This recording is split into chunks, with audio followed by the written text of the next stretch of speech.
Greetings and welcome to another edition of AUHSD Future Talks. I'm your host, Michael Matsuda, Superintendent of the Anaheim Union High School District. And as our 7,000 plus podcast listeners know, this show is dedicated to the future of education for our students, not only across Anaheim, but across the state of California. There are so many challenges ahead, and we've been so lucky and blessed to have amazing leaders across the spectrum of education. And today with us, we have Dr. Edgar Lampkin, the new CEO of CABE. Dr. Lampkin, welcome to our show. Thank you so much, Superintendent Matsuda. Glad to be here and on board with you.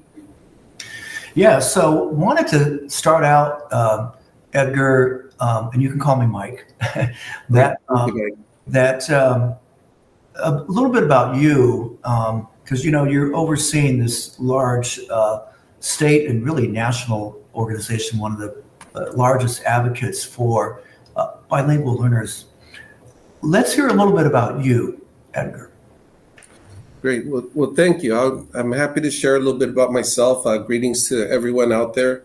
A little bit about myself. I was born in Mexico City. Came here as an immigrant student. My parents divorced when I was 5 years old, and I was being raised by my grandparents on my father's side. My mom came to this country to work in agriculture and find a better life. She landed in Northern California in the agricultural fields of Northern California with her brother, who was already there working as a foreman. She worked in agriculture, harvesting the crops. She had the opportunity to meet Leon Lampkin. People normally say Lampkin. Lampkin doesn't sound like a Mexican name. Well, it isn't. I was so the story is that my mom, working in the fields, Leon Lampkin was the harvest driver. He used to drive the harvesters and was the mechanic. They met, they dated, they got to know each other, they got married, and he ended up saying to my mom, you know what, bring your kids to California and we'll help raise them. So that is the reason why I use the name of Lampkin, because it's an honor, and it's in his honor. He's passed away. He lived to be 103 years old, passed away with Alzheimer's. And so I use his name with honor. I am the first to graduate from college in my family side. Also, first one to get my master's, first one to get my doctorate. All of that done through mentoring and support. But when I originally came, I didn't know a single word in English. I was an English learner, limited English proficient. Like I said, did not know a single word, but went through the school system. And as I learned and gained English, I was very fortunate to actually have what is known as a de facto bilingual education. What does that mean? That means that I had my education in Mexico, kinder, first, second, half a third. Then I came here to this country, immersed in third grade, an English only classroom. Went through the school system here, half a third, fourth, half a fifth, and then went back to Mexico to live with my grandparents and attended there half a fifth and all of sixth grade. At that point, when I finished the elementary school, my mom called me and she said, Edgar, you need to make a decision whether you're going to study in Mexico or whether you're going to do your studies here in California. If you are, you cannot be going back and forth any longer. So that's what I mean by a de facto bilingual education. I developed the basics in my home language, and then was able to learn English. It was tough. It was challenging, I have to say, as an English learner and as a migrant student. I came here and worked in agriculture as well. That's what my parents did. And so throughout high school, I worked in the fields, hoeing, picking the different fruits and vegetables that we needed to pick. As I went through the educational program at the University of Chico, which I was accepted as what they call a student that has an opportunity and possibility to be successful, student affirmative action. And so I also experienced that aspect as I went through the system and learned about the university, how it ran, how it worked. I fell in love with instruction, with teaching, through a program that I applied for that was existing. And to this day, it still exists. It's called the California Mini Corps program. And that program trains future bilingual teachers that are interested in becoming bilingual teachers. And they get placed in a classroom under supervision of a teacher and supervised by a supervisor, college professor that works with us and builds our knowledge base around classroom management, develop classroom instruction, best practices, developing units, teaching practices. And so that's how I ended up getting into education. I became a bilingual teacher, and eventually my mentor and then principal said, Edgar, you need to go get your master's. I had no idea what he meant by a master's. I learned what a master's was. That master's was done around conflict management. I was able to implement and do my case study on a conflict management program, implementation of a conflict management program that is equitable and that takes into account all students. And so that was my first experience with higher education beyond a BA. And then at that point, after getting into administration and being a vice principal and a school principal, I was encouraged to apply for and to go through the doctorate program. I got to go through the doctorate program at USF, the University of San Francisco, with Dr. Amaflorada and International Multicultural Education.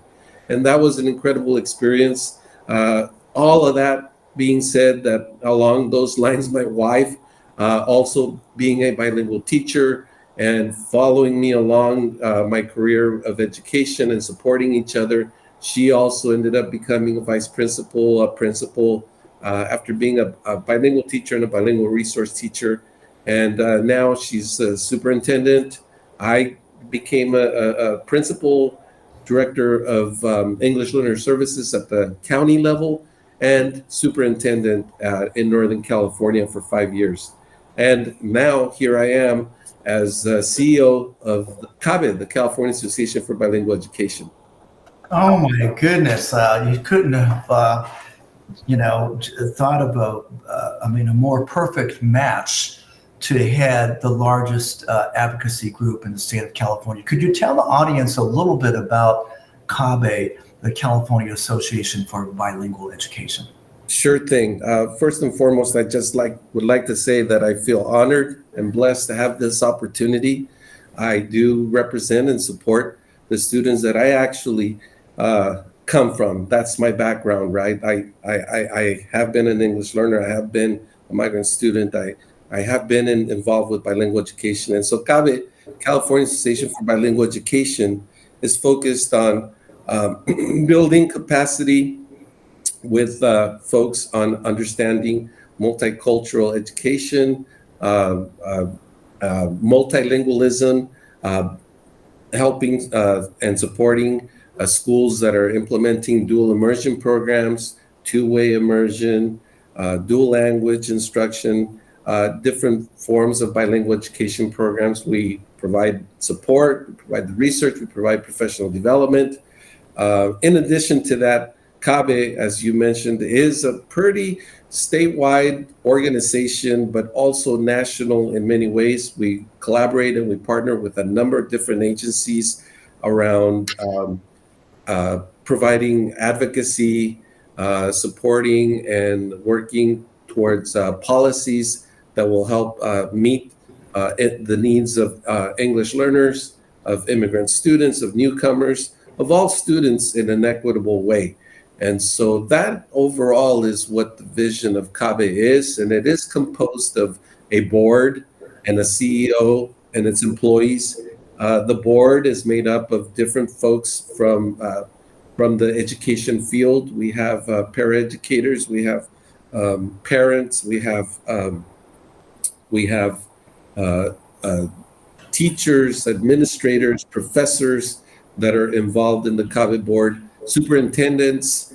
Currently, our president, Dr. Raul Maldonado, is the president of CABE, and the past president is Dr. Barbara Flores. Dr. Maldonado is superintendent uh, um, in uh, I'm missing the name, but it'll come to me. And Dr. Flores is a retired professor that used to provide training for growing future bilingual teachers. Yes. School District, that's the name. Okay. Yes, Palmdale School District. So there are many challenges, right, for and advocating for low income and first generation students.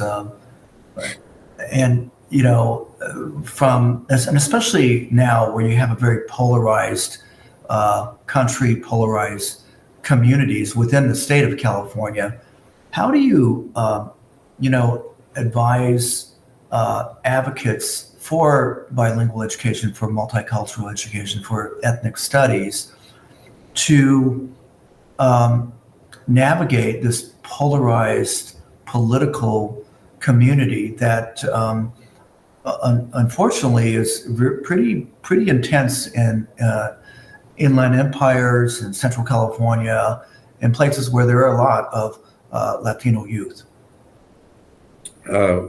That's a good question, and I think it's probably best answered by saying, there is so much work that needs to be done in helping California as a whole, because it is so diverse, to come together and look at how do we prepare our students to be successful and help continue to have our economy be one of the top economies in the world.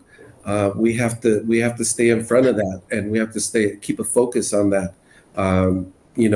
The polarization that is there many times is centered around fear, lack of understanding, a lack of knowing.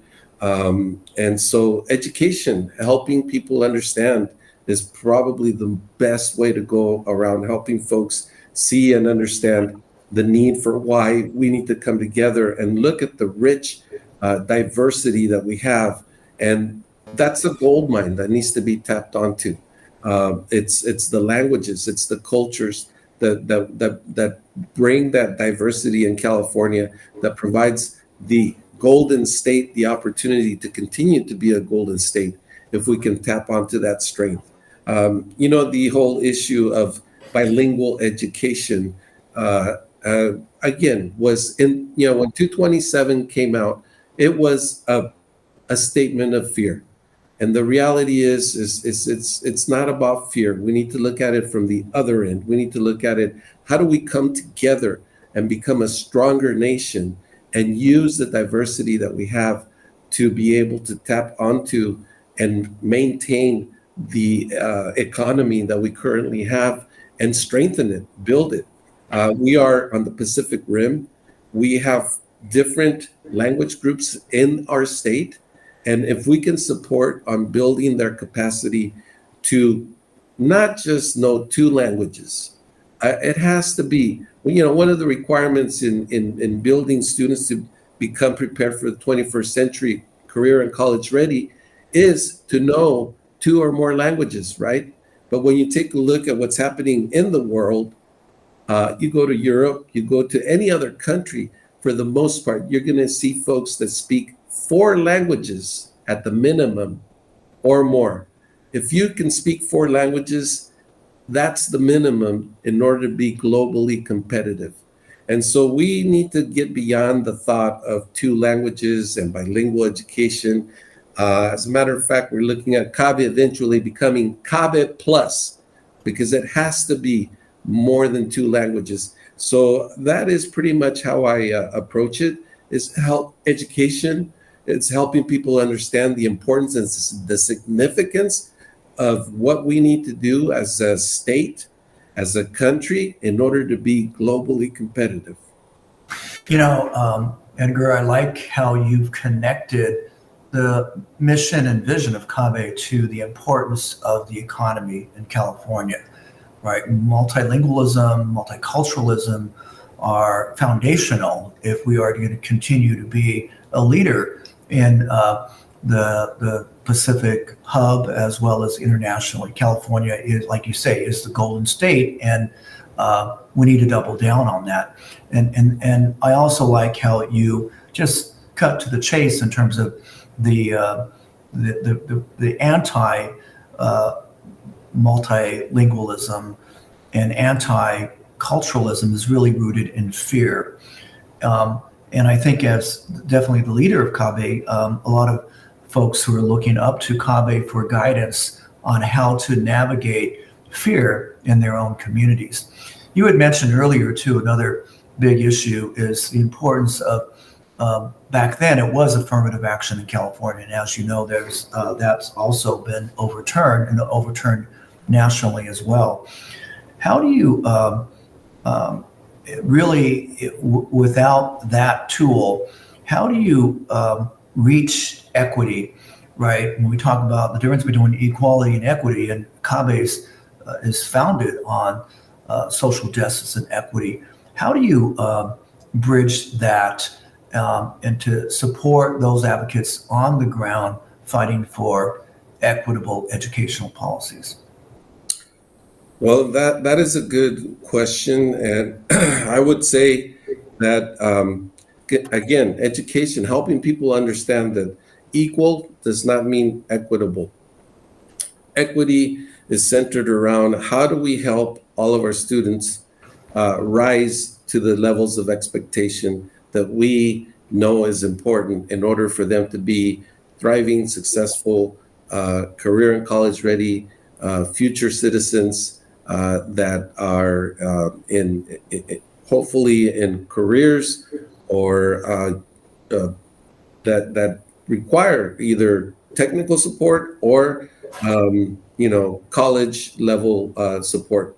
My grandfather always said to me, and to this day I still remember that he told me, he goes, "Mijo, if you want to be successful in life, you need to learn from the two schools, the school of life and the school of academics." And so the school of life teaches us about the importance of supporting each other in order to be able to thrive and be successful in society. We have students that are facing poverty, that are facing many different challenges. Could be language barriers, it could be learning disabilities. And the reality is, and I guess in my experience, I've been humbled because in each one of those areas, I've had to live or experience it either through myself or through my children. And what I have seen that is important is, and we talk about this in education more and more, the importance of looking at growth mindset, the importance of looking at the assets that individuals come to school with, the assets that the parents have. Just because they may not have an education, just because they come from poverty, doesn't mean that they do not have assets that have been transferred on and that are supporting a particular child, a particular student. And for those individuals that do not have a mom or a dad, there's also lots of support services out there to help students, as long as we can find ways to look at things from an asset-based, growth mindset-based process. I think we can really reach that level of equity. English learners, when they get to middle school, high school, if they have not been redesignated, many times we end up tracking them and putting them into tracks that ends up not giving them the opportunity to maybe go into higher education. And what we need to do is we need to take a look at how do we accelerate our students that are English learners. They come with assets, they have assets. How do we help transfer that and give them the opportunity to catch up and to excel if necessary? And again, I've been fortunate to see friends that I grew up with not be successful. I've always asked myself, why is that? And have come up with answers that then I took and applied as a teacher, as a bilingual teacher, as a vice principal, as a principal, as a director, as a superintendent, and now as a CABE CEO. I see the importance and the need to promote that aspect. Is how do we continue to work in looking at building assets that folks have and the growth mindset that everyone has an opportunity to be a part of. I love how you frame equity as really having an asset-based disposition and sort of mental map of kids and families. But I know we're almost out of time. I do want to address one other thing. Sure thing. A lot of folks are talking about learning loss, which to me is sort of a deficit term. How do you, and many, as you know, many of this learning loss is focused on multilingual learners, low-income students. And, how do you sort of square that with more of an asset-based approach to connecting with these kids who are marginalized? Well, I'm glad you asked that question, because for our CABE conference, we actually do have a keynote speaker by the name of Dr. Victor Rios. Dr. Victor Rios, young, incredible individual that grew up in the projects in poverty in the Oakland area. He missed 9 years of schooling due to poverty, drugs, gangs. One teacher that he leaned on and took the opportunity to help him get to the next level and catch up and excel is the reason why he now is Dr. Victor Rios. And one of the things that he says is, you know what? We need to look, we need to take a look at students, not as students at risk, which is what he was called, but we need to look at students as students at promise. And again, it's that growth mindset, it's that asset based. If we look at students at promise, they have a promising future. It's up to us to figure out how we can help support that growth that students need to take in order to get to the next chapter and the next level and the next opportunity for them to go beyond where they are. Wow. Well, that's someone that we need to look for as we participate in the CABE conference. It's every spring. When is that? So the CABE conference is happening February 21st through the 24th. And last year we had 6,000 people attending.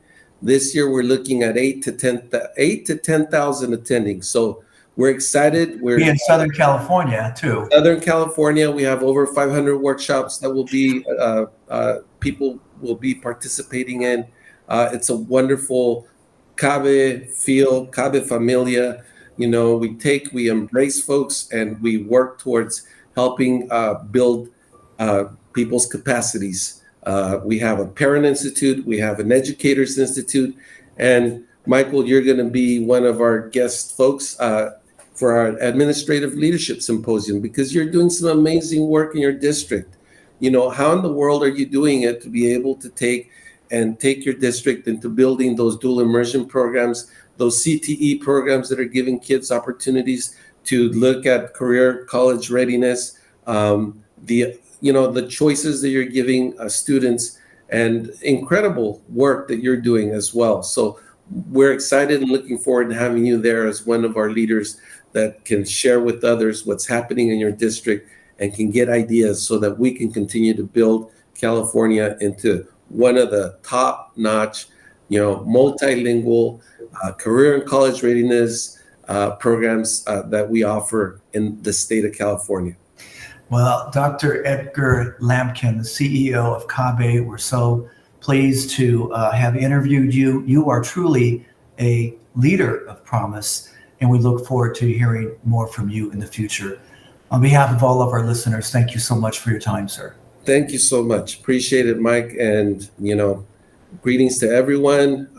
Happy Thanksgiving, everyone, as well as, enjoy the holiday break, because our kids are going to be waiting for us when we get back after that break.